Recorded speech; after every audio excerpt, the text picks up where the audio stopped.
వక్రతుండ మహాకాయ కోటి సూర్య సమప్రభా నిర్విఘ్నం కురు మే దేవా సర్వకార్యేషు సర్వదా. గురు బ్రహ్మా గురుర్విష్ణు గురుర్దేవో మహేశ్వరః గురుర్ సాక్షాత్ పరబ్రహ్మ తస్మై శ్రీ గురవే నమః. ఓం మహాసరస్వత్యై నమః. ఓం ద్రాం దత్తాత్రేయాయ నమః. పరమ పూజ్య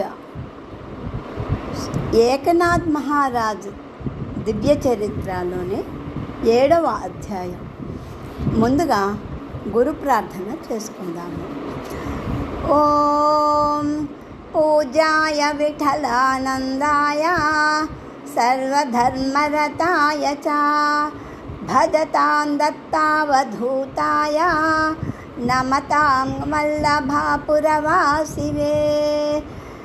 ఓం మోకం కరోతి వాచాలం భంగుం లంఘయతే గిరిం యత్కృపాతమహం వందే పరమానందమాధవం. బ్రహ్మానందం పరమసుఖదం కేవలం జ్ఞానమూర్తిం ద్వంద్వాతీతం గగనసదృశం తత్వమస్యాదిలక్ష్యం ఏకం నిత్యం విమలచమలం సర్వదీ సాక్షిభూతం భావాతీతం త్రిగుణరహితం సద్గురుం తం నమామి. ఓం శ్రీ స్వామి సమర్థాయ నమః.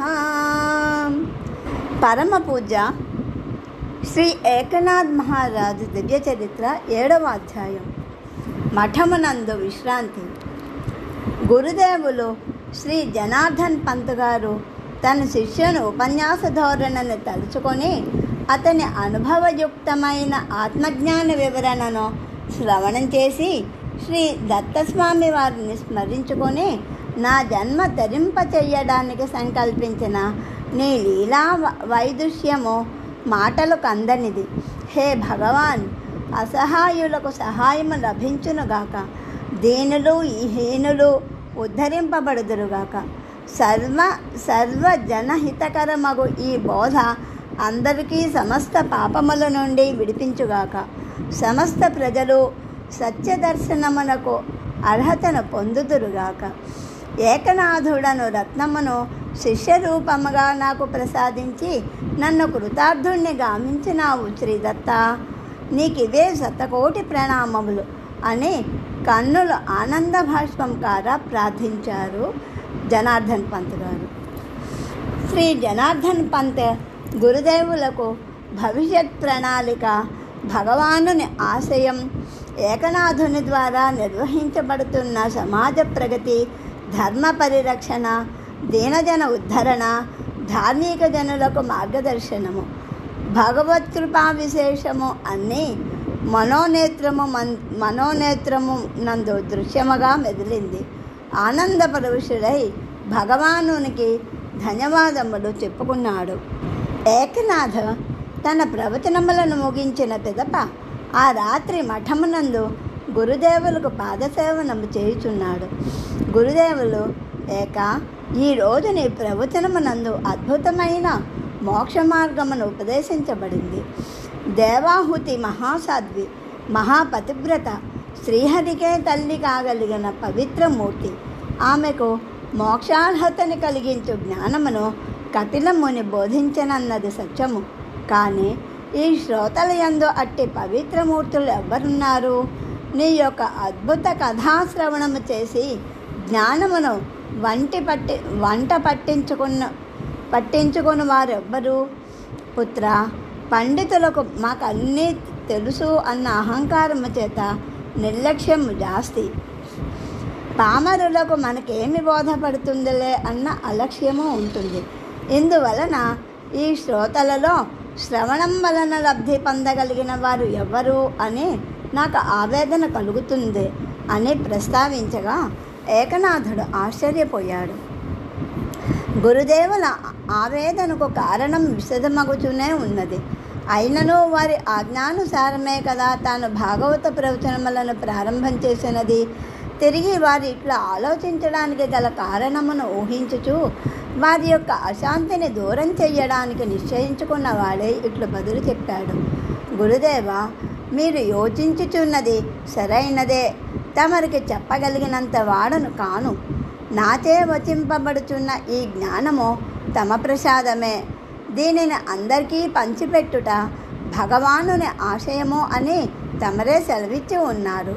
దీనివలన లబ్ధిని ఎవరు పొందగలరో ఎవరు పొందలేకపోయేదరో నిర్ధారించడానికి శ్రీ భగవానుని పని అని భావించదముగాక.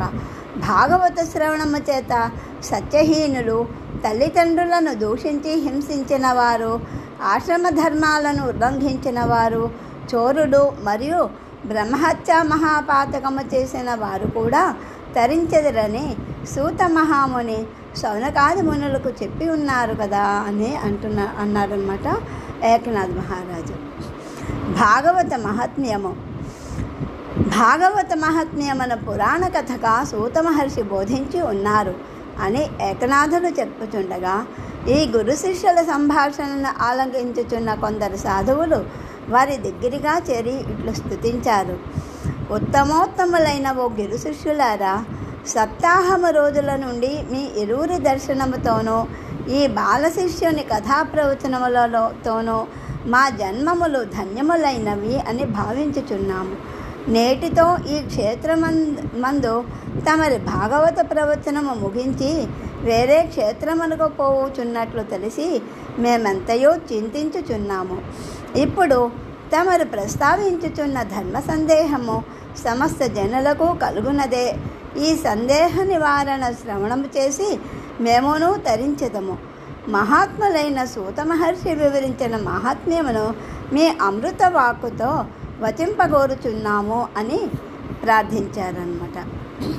అప్పుడు గురుదేవుల సేవయందు నిమగ్నుడై ఉన్న ఏకనాథ్ సద్గురుమూర్తి యొక్క ముఖారవిందమును గమనించుచున్నాడు.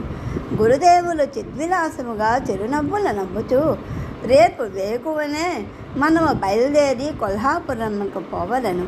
సూత మహర్షి యొక్క ప్రస్తావన వచ్చింది కనుక నీవు ఆ దివ్య మహాత్మ్యమును వివరించుము అని చెప్పారన్నమాట.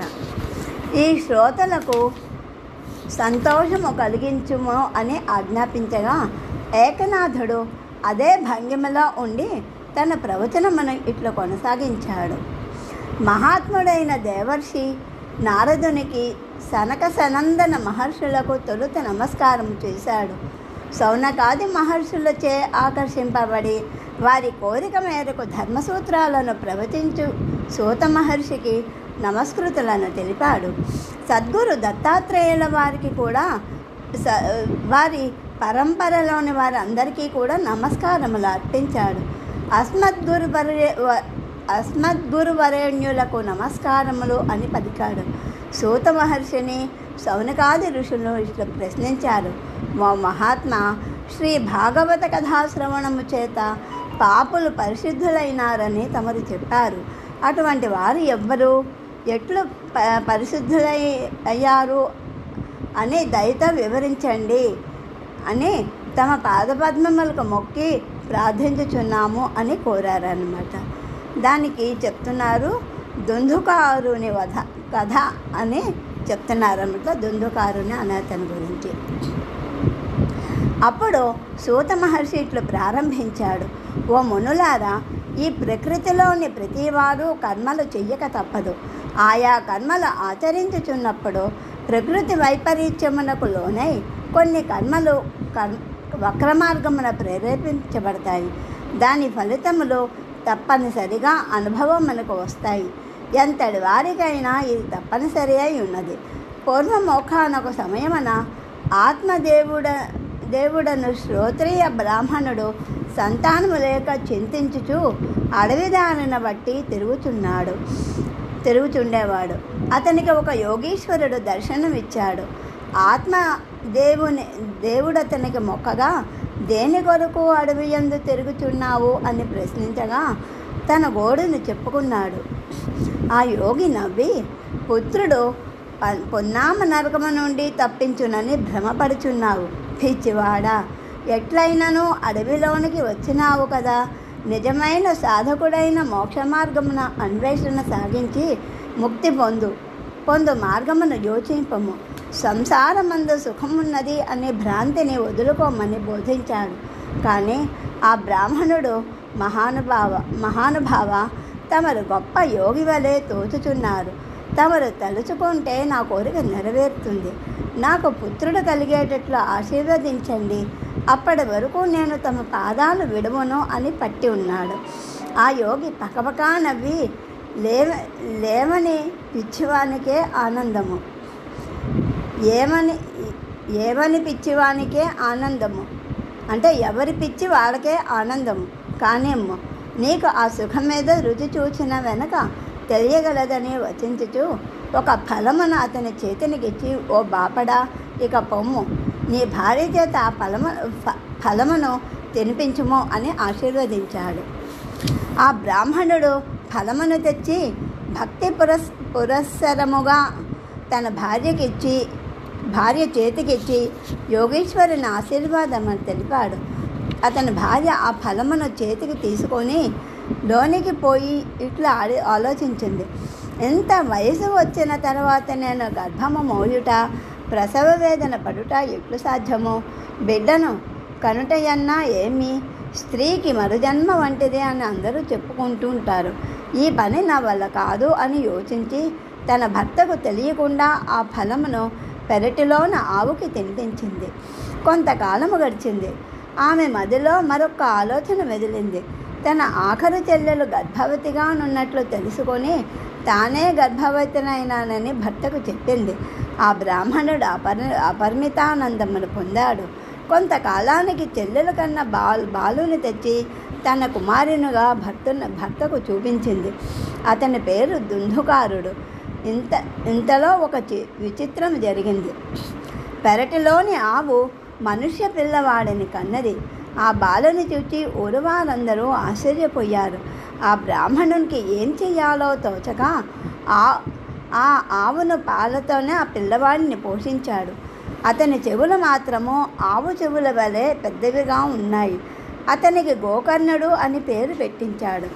స్వంత కుమారుడైన దుందుకారునికి ఇవన్నీ గోకర్ణుడికన్నీ విద్యాభ్యాసము చేయించగా దుందుకారుడు విద్య నేర్చుకొనక ఎదురు తిరిగి పెద్దలను గేలి చేయుచు అల్లరి చిల్లరి స్నేహములు చేయుచు నీతి నియమము లేకుండా పెరిగి పెద్దవాడయ్యాడు.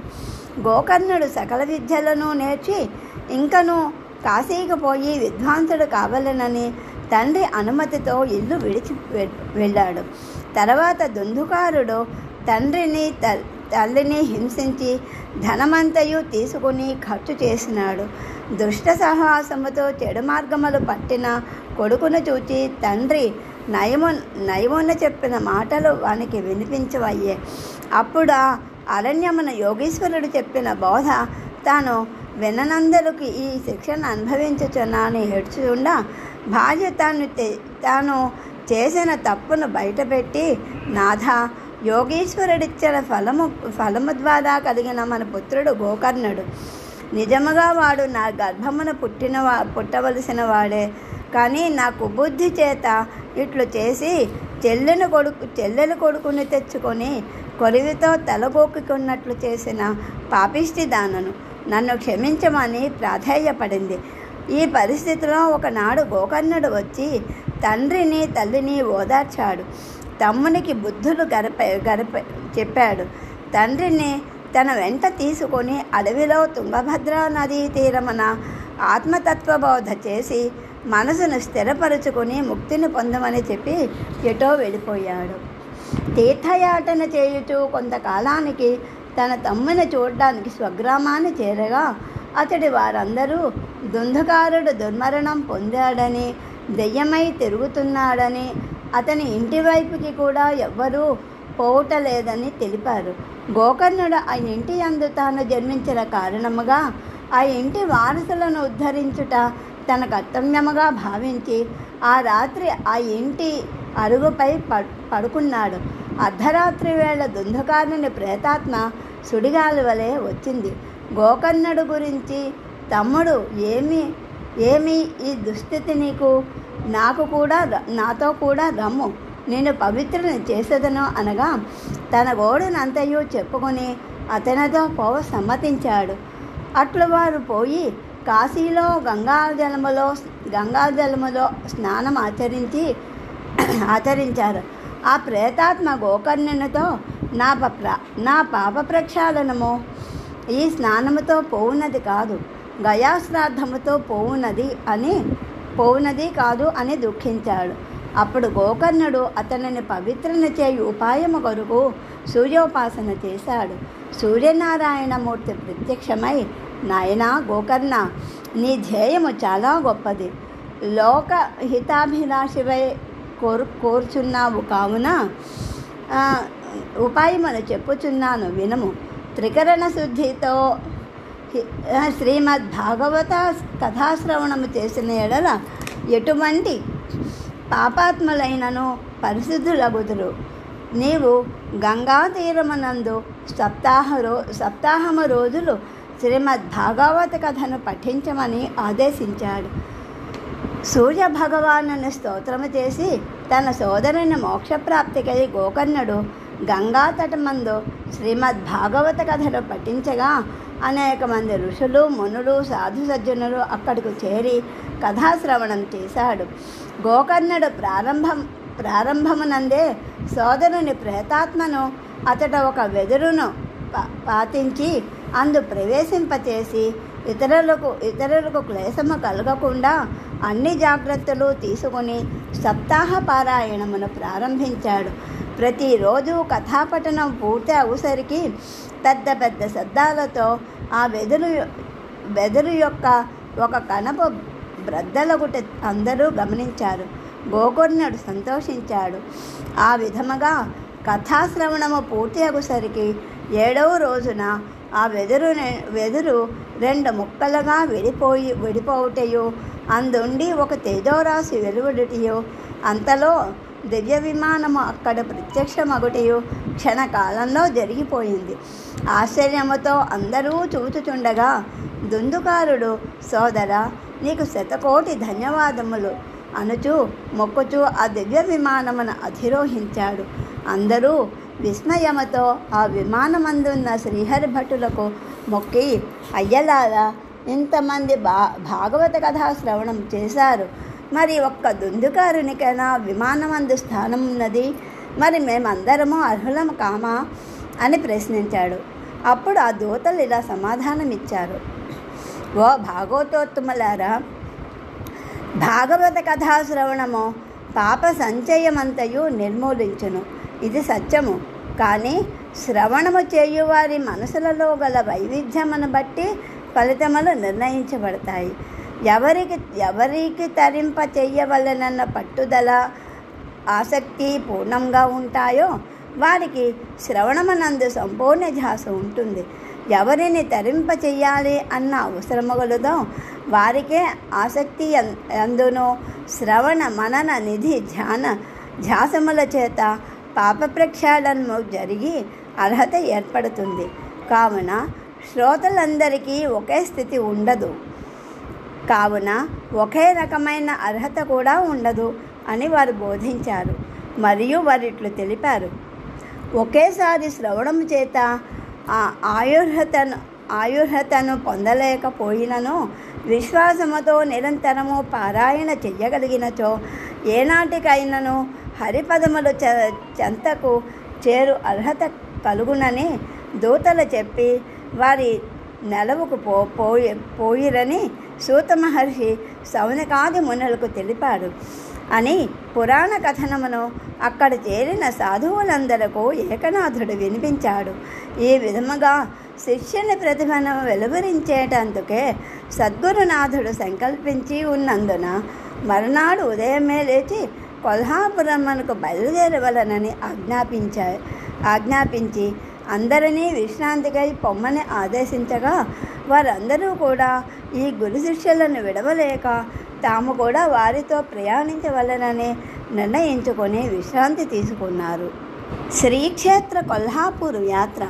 శ్రీ జనార్దన్ పంత్ గురుదేవులు తమ శిష్యరత్నమును వెంట తీసుకుని కొల్హాపూరునకు బయలుదేరగా పండరీపురమనందు మఠంలో గల సాధు సంతులు కొందరు కూడా వారి వెంట ప్రయాణమయ్యారు.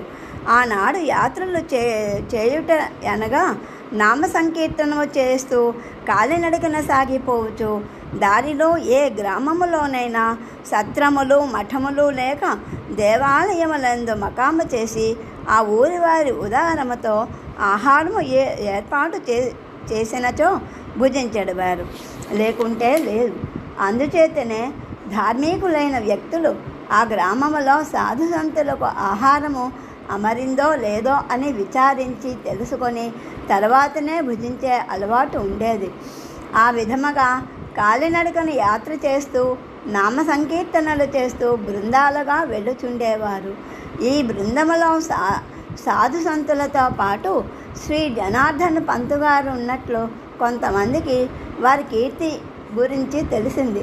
అట్లు తెలిసిన గ్రామ పెద్దలు వారికి ఎదురొచ్చి స్వాగతం పలికి, తమరిలా రావటం ఎందుకు, అశ్వారూఢుడై రావచ్చును కదా అని వారికి అడుగులకు మడుగులొత్తడానికి రాగా శ్రీ జనార్దన పంతు గారు అందరికి ఒప్పుకొనక, ఇది పాదయాత్ర నియమం ప్రకారము చేయదల్చతిమే అని వారిని సమాధానపరిచి పాదయాత్ర యొక్క విశేషమును వివరించారు. మన పురాణ గాథలయందు శ్రీ దశరథ మహారాజు సంతానము కొరకు పుత్రకామేష్టి యాగము నిర్వహించవలనని సంకల్పించాడు. శ్రీ వశిష్ఠ మహర్షి దశరథునికి ఋష్యశృంగ మహర్షిని ఆహ్వానించడానికి పాదచారి అయి వెళ్ళమని ఆదేశించాడు. దానిలోని మర్మం ఏమనగా, ఎదుట మహారాజైన కార్యార్థి దైవ సన్నిధికి కానీ లేక మహాత్ముల సన్నిధికి కానీ పోవునప్పుడు తమ కార్యము సఫలము కావాలనన్నచో తప్పక ఈ విధిని పాటించి తీరాలి. అట్లు పాటించు వారి ఎడల దైవకృప అపారంగా లభిస్తుంది, కార్యసిద్ధి కలుగుతుంది. శ్రీకృష్ణ పరమాత్మ దర్శనానికై సుధాముడు అట్లా పాదచారి అయి వచ్చినందువలనే అతనిని శ్రీకృష్ణుడు ఆదరించి పాదపూజ చేసి ఆ పాదములకు నమస్కరించి, నీవు బ్రాహ్మణుడవు, ఉత్తముడవు అని గౌరవించటయే కాక తన ప్రేమపూర్వకముగా తెచ్చిన పిటికడు అడుగులను తిని అపార సంపదలను ప్రతిఫలముగా ఇచ్చాడు. కావున పాదయాత్ర చేయు తీర్థయాత్రలు చేయు విశిష్టమైనవి అని వివరించాడు. ఆ గ్రామస్తులందరూ ఎంతో సంతోషముతో గౌరవించి వారికి వారి వెంట వచ్చిన వారికి భక్తి ప్రపత్తులతో షడ్రసోపేతమైన విందు ఆరగింపచేసి మరునాడు వారికి ముందుకు నడవగా కొంత దూరం వరకు వారిని అనుసరించుచు బీడ్కోలు తీసుకున్నారు. ఈ విధముగా కొన్ని మజిలీలు చేసి ప్రతి మజిలీలోనూ తమను ఆదరించి ఆహారం ఇచ్చిన వారికి ప్రతిఫలముగా జ్ఞానం దానం చేస్తూ వారు అచిరకాలంలో అష్టాదశ శక్తిపీఠాలలో ఒకటైన మహాలక్ష్మీదేవి నెలకొన్న కొల్హాపూరునకు చేరుకున్నారు. దేవాలయమునకు ఎగి మాతను దర్శించుకున్నారు. మహారాజా వైభవముతో అలరారుచుండే ఆ మహాశక్తి యొక్క పీఠము మహమ్మదీయ రాజుల పరిపాలన ఏర్పడుట చేత వెలవెలా బోవుచు వారికి దర్శనమిచ్చింది.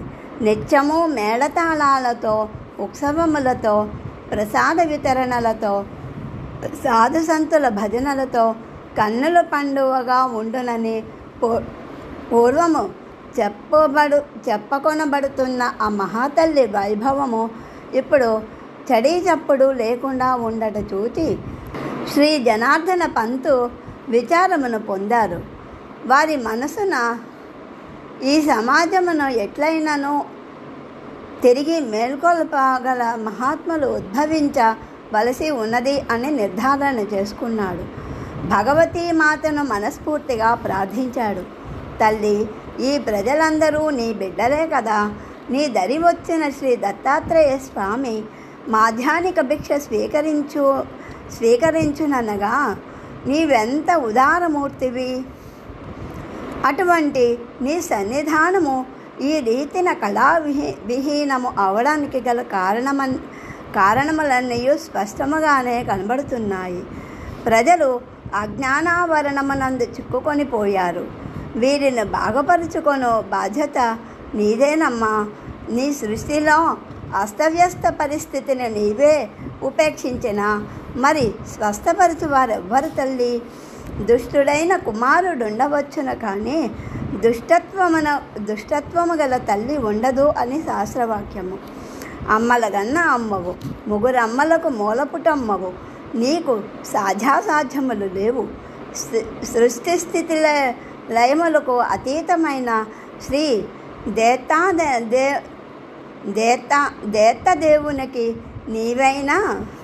దత్తదేవునికి నీవైనా నా ప్రార్థన వినిపింపుము. జగజ్జనని లోకోత్తర పురుషుని ఆవిర్భావంతో కానీ ఈ సమాజ అస్తవ్యస్తలు సరిదిద్దబడవు. ఓ మహాతల్లి, నీ ప్రజలందరికీ భక్తి మార్గములోకి మార్చుకునే ప్రయత్నము నీ సంకల్పంతోనే సఫలం కావాలి. అజ్ఞానబద్ధులైన వారి యొక్క నడతను పెడమార్గము నుండి మళ్లించాలి అంటే నీ అనుగ్రహం కావాలి. అమ్మా, ఈ నా శిష్యుని శ్రీ దత్తస్వామిని ఆశీర్వదించి సమాజ శ్రేయస్సు సమకూర్చమని ఆదేశించు అన్నారు. ఈ చిన్న పిల్లవానికి నీవును పుష్కలముగా నీ దీవెనలను అందించి నీ అండదండలనిచ్చి కాపాడమ్మా. అందరినీ పాప పంకిలంలో కూరుకుపోకుండా చేయూతనిచ్చి రక్షించు తల్లి. ఆనంద సంధాయిని దుర్వ్యసనములకు బానిసలైన ఈ వెర్రి ప్రజల తప్పులను సరిదిద్దడానికి కావలసిన స్థైర్యములు మాకు ప్రసాదించుమ మాత అని హృదయపూర్వకముగా మాతను ప్రార్థించారు. శ్రీ జనార్దన పంత్ గురుదేవులకు స్వయంగా ఎరిగిన వారెవ్వరూ ఈ క్షేత్రమునందు లేరు. కావున వారు పరదేశుల వలనే మఠమునందే మకాం చేశారు. దేవాలయ నిర్వాహకులకు ఎవరో తెలుపగా వచ్చి గురు శిష్యులను వారితో పాటు వచ్చిన సాధు సంతులను సమాదరించి వారి వారి గృహముల అందుండి పదార్థములు పక్వానములు తెచ్చి భిక్షగా ఇచ్చారు. శ్రీ జనార్దనకు ఏకనాథులకు గొప్ప వేదాంతవేత్తలుగా పండితులుగా వెంట వచ్చిన వారు ఆలయ నిర్వాహకులకు తెలిపి వారి చేత చక్కని ప్రవచనములు చెప్పించి సమాజమునకు మేలు చెయ్యమని ప్రార్థించారు. ఆ ఊరి పెద్దలందరూ కూడబలుక్కుని శ్రీ మహాలక్ష్మీ దేవాలయ ప్రాంగణమునందే ప్రవచనములు చెప్పవలసినదిగా ఏకనాథుని కోరారు. సద్గురుని ఆజ్ఞను పొంది ఏకనాథుడు అక్కడ 3 రోజులు భాగవత ప్రవచనములు చేశారు. ఆ ప్రవచనములు ఇట్లు సాగాయి. కొల్హాపూరులో దత్త చరిత్ర ప్రవచనము. ధార్మికులారా, ప్రతి వారికి మృత్యువు వెన్నంటయే ఉన్నది. ఎప్పుడు మరణము సంభవిస్తుందో ఎవ్వరూ ఎరగలేరు. జీవితం ఉండగానే భగవత్కథలను శ్రవణం చెయ్యాలి. నామ సంకీర్తన ద్వారా పాప ప్రక్షాళనము చేసుకోవాలి. పరమాత్ముడునైన శ్రీహరి పాదపద్మములందు చిత్తము స్థిరపడాలి అంటే పాపక్షయం కానిదే సద్బుద్ధి కలగదు. మానవ జన్మ వచ్చినందులకు దీనిని సాధన చేసి సంచిత ప్రారబ్ధ కర్మములన్నింటినీ నిర్మూలనం చేసుకుంటూ నిష్కామ కర్మ ద్వారా ఆగమిని కూడా నిరోధించుకోగలగాలి. సంచితమనగా క్రిందటి 7 జన్మల కర్మలు, ప్రారబ్ధమనగా కిందటి జన్మలో ఆచరించు కర్మల యొక్క ఫలితములు. ఈ జన్మలో వచ్చిన కర్మ ఫలితములు కొన్ని ఈ జన్మలోనే అనుభవమునకు వచ్చును, కొన్ని మాత్రము మిగిలును. ఆ మిగిలిన భాగము వచ్చే జన్మకు ప్రారబ్ధముగా ఉండును. దీనినే ఆగామి అనగా ముందు జన్మకు మిగుల్చుకొన్నవి అని అర్థము.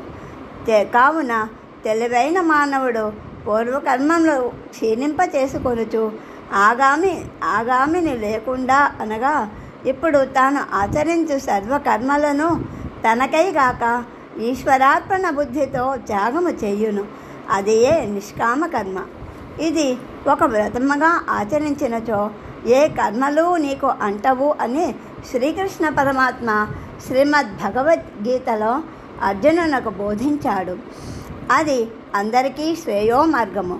భక్తులందరూ స్వచ్ఛతను, నిర్మలత్వమును, సద్ధర్మము పూనికతో ఆచరించిన ఎడల పరమపదము లభించును, దుఃఖములు దూరమగును. ఈ భాగవత కథలను సుఖమహర్షి పరీక్షిత్ మహారాజునకు బోధించి పాపముక్తిని చేసి ముక్తి మార్గమునకు అధికారిని చేశాడు.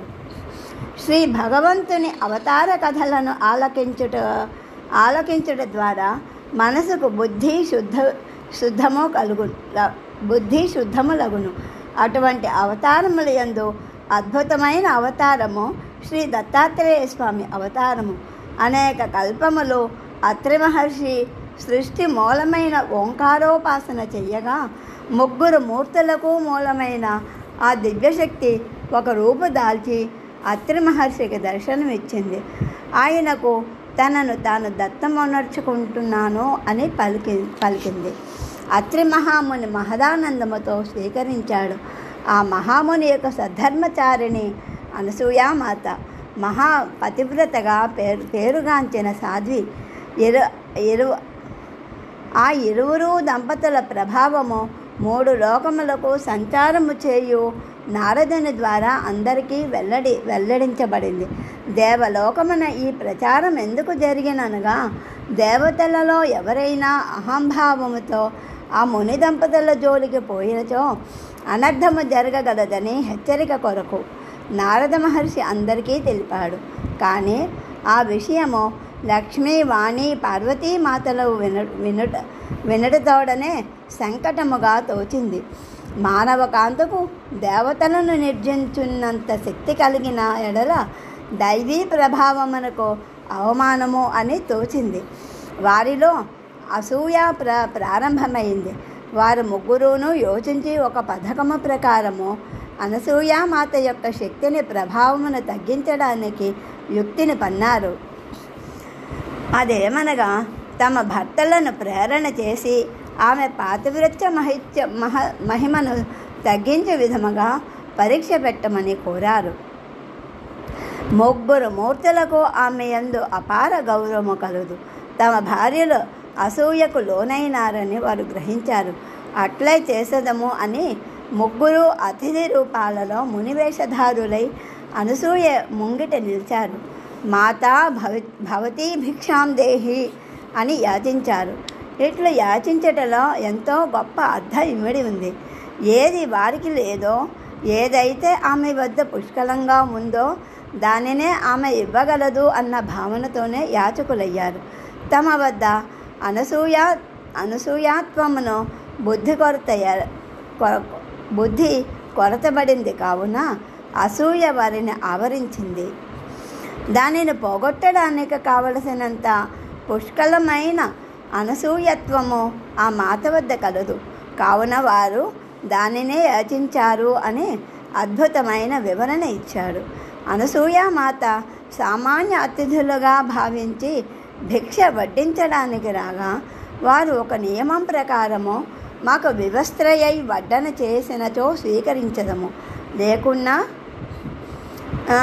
లేకున్నా లేదు అని పలుకగా అనసూయామాత తన పాతివ్రత్యముపై ప్రగాఢ విశ్వాసము కలిగి ఉన్న స్త్రీమూర్తి కావున తనకు పరీక్ష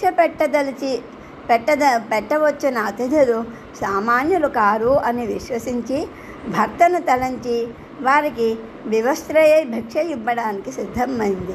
వెంటనే ఆ 3 మూర్తులను పసిబాలురై కేరమని ఏడ్చుచున్నారు. ఈ సంకల్పం ఆమెది కాదు, ఈశ్వర సంకల్పమే.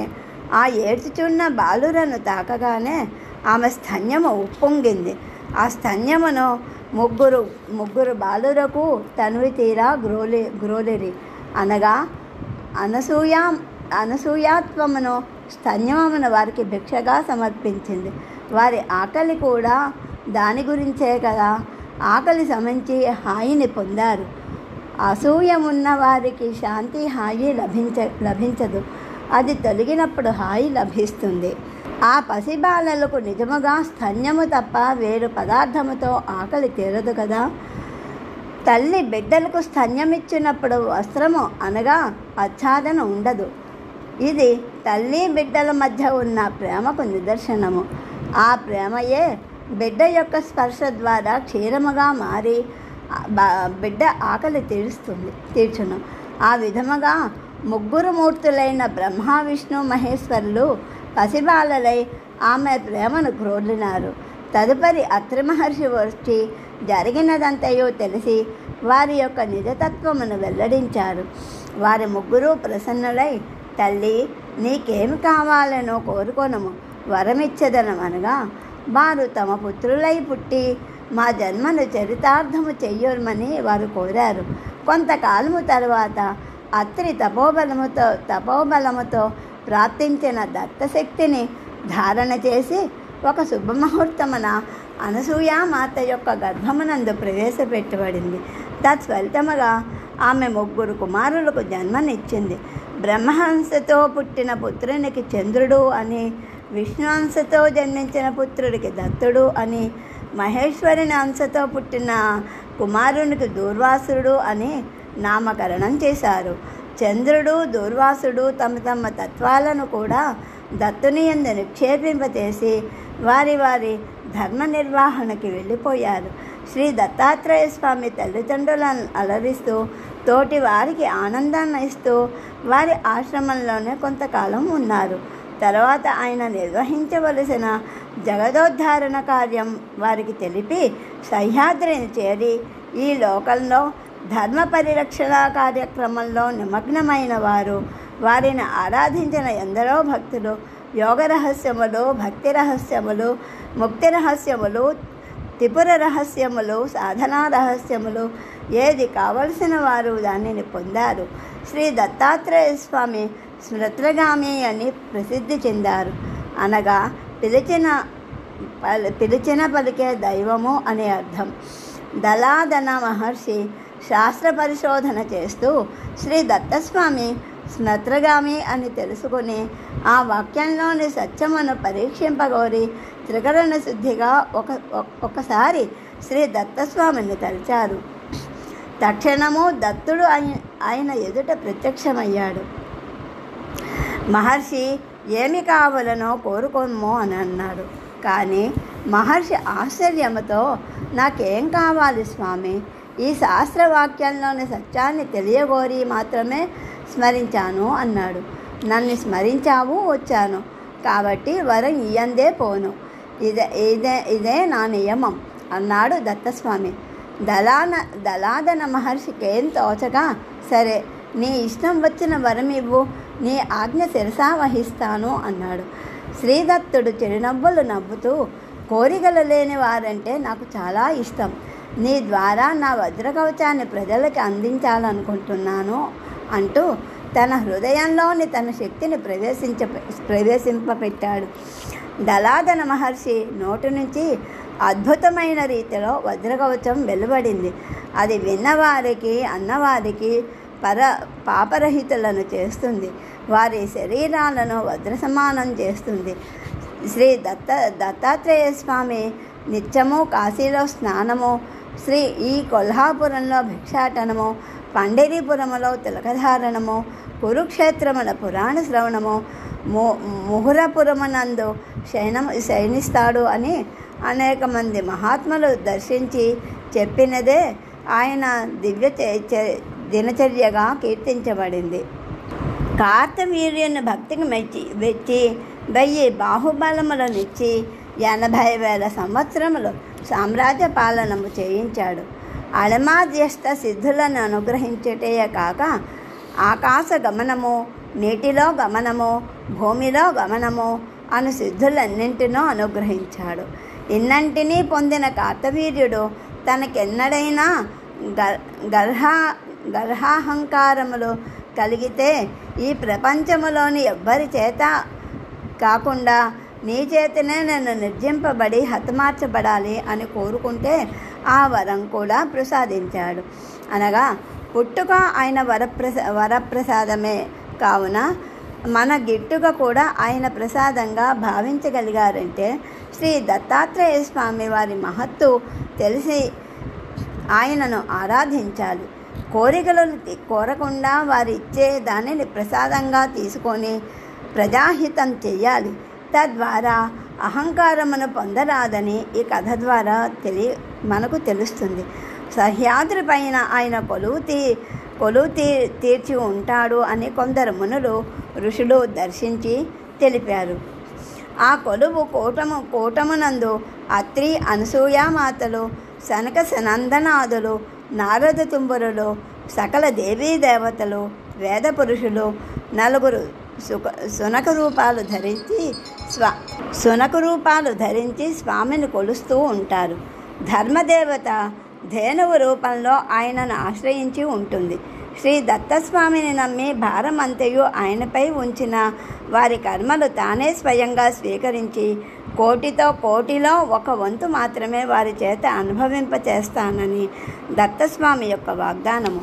ఈ వాగ్దానాన్ని ఆయన పూర్ణంగా నిలబెట్టుకొనుచున్నాడా లేదా అని ధర్మదేవత నిరంతరం కనిపెట్టి ఉంటుంది. వేద పురుషులు కాపలా కాస్తూ ఉంటారు. కర్మలనేవి అనుభవించక తీరవు కదా. వానిని భస్మం చేసే శక్తి దత్తస్వామి కన్నా దత్తస్వామికి ఉన్నా అట్లు చేయక విశ్వమందు తన అంశతో సంచరించే సాధు సత్పురుషులకు ఆ కర్మలను పంచిపెట్టి అనుభవింపచేసి తీర్చివేస్తూ ఉంటాడు. కానీ వానికి ఊరక భస్మం చెయ్యడు. అందుకే ఆయన ధర్మతత్వజ్ఞుడు అని కీర్తించబడ్డాడు. దత్త అను 2 అక్షరముల నామము పలుకుట వలన సకల యజ్ఞాలు ఆచరించిన ఫలం కలుగుతుంది. సకల వ్రతదీక్షల ఫలమో, సకల తీర్థక్షేత్ర సేవ ఫలమో, సకల దాన ధర్మముల ఫలమో కలుగును అని శాస్త్రవాక్యం. కావున ధర్మాత్మలారా అందరూ దత్తనామం పలకండి. సకల పాపాలు తొలగించుకొనండి. పుణ్యమూర్తులైన ప్రజాహితము చెయ్యండి. ఎవరికి అహితము కోరకండి. అసూయను దరికి రానీయకండి. అనసూయలు కండి. ఏ జీవుడు అనసూయాబుద్ధితో ప్రకాశిస్తాడో, త్రిగుణములను అతిక్రమిస్తాడో ఆ జీవుని యందు దత్తశక్తి నిక్షిప్తము చేయబడుతుంది అని తెలియండి అని ఏకనాథుడు ప్రవచనమునందు భగవద్భక్తి దత్తభక్తి ప్రభావమును విశదీకరించాడు. దత్త నామస్మరణతో, హరినామస్మరణతో, జయ జయనాదాలతో శ్రోతలు పరవశించారు. రామకృష్ణ హరి జయ జయ, పాండురంగా హరి జయ జయ.